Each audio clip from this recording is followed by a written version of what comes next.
kiss for you.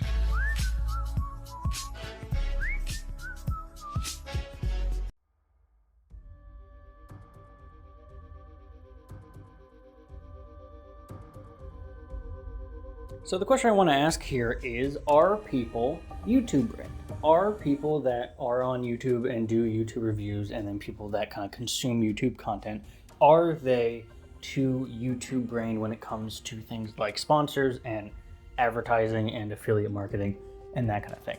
And the reason I kind of bring this up is because I did a video titled 10 Great Things Happening in Consumer Tech. That's pretty self-explanatory, but I had talked about both services, technological advances, and more importantly, some products that you can actually buy. And I said twice in that video how, no, these are not affiliate, these are not sponsored, I'm not sponsored to talk about this is not an ad, all that.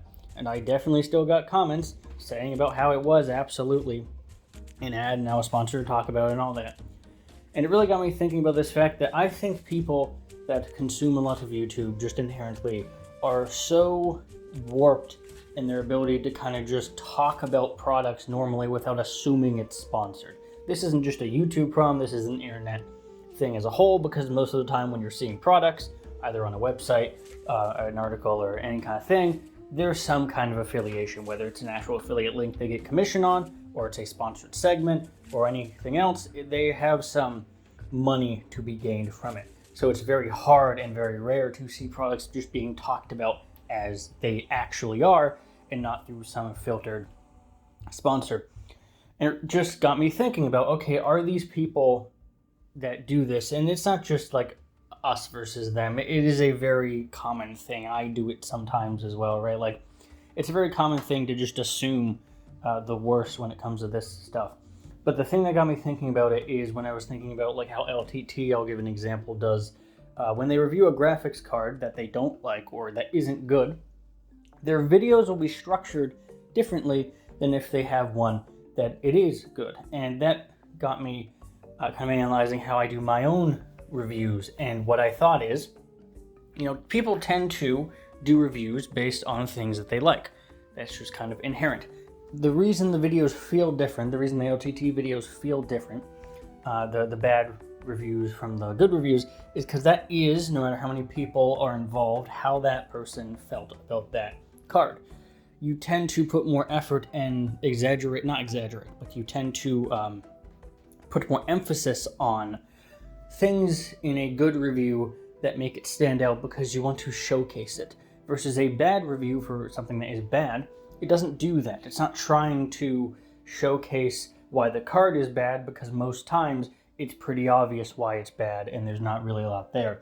But it is that interesting dynamic between your reviews, most of the time anyway, are going to be structured differently depending on if it's a positive or negative spin. A lot of the time negative ones are a little bit shorter, unless you're ranting, and positive ones tend to be a little bit longer because they go into a little bit more depth. Not all the time, but that is something that I've generally noticed.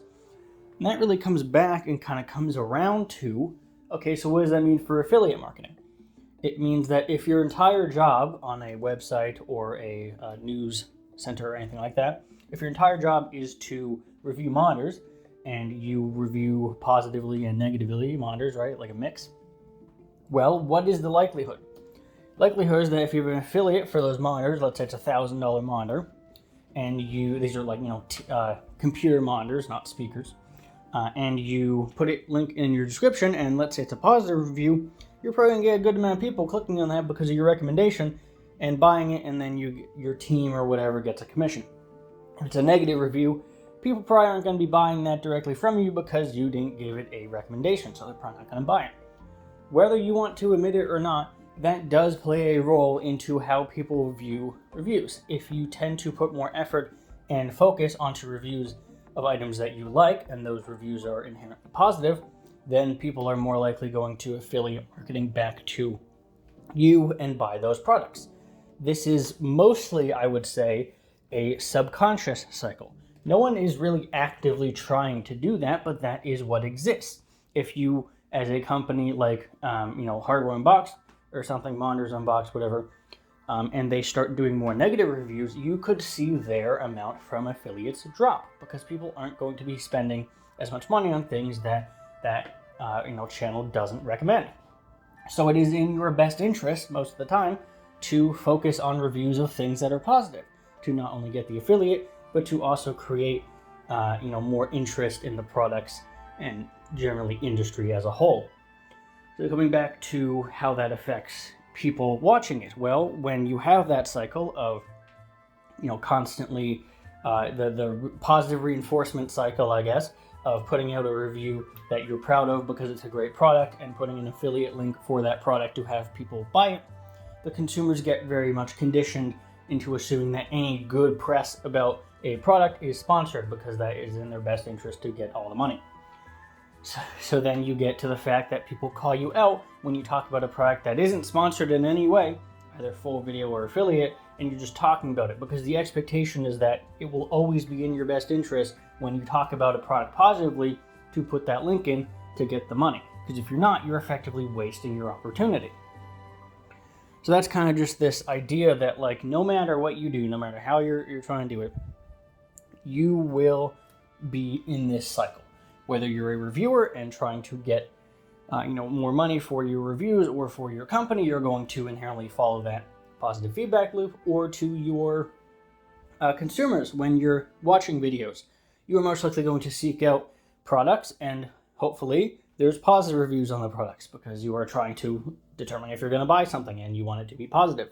So that not forces you, but that makes you inclined to click on videos that are positive and then maybe buy the product from the affiliate link. Let's say the affiliate link has like a 10% off discount or something like that.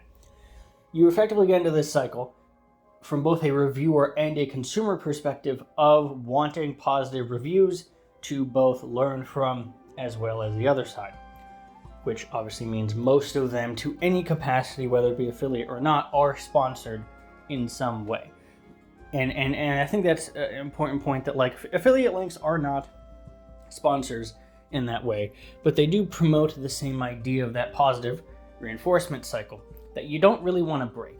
And you can notice this, interestingly, in other forms. When you have a negative review of a tech product, most of the time those don't do as well unless it's like a big scandal or something, or you're like first to it, because by the time one negative review of a product comes out, all the other negative reviews are not super drastic, unless it's like a product that everyone hyped up and was like, oh my god, this is amazing, and then didn't end up being that good. That's definitely possible.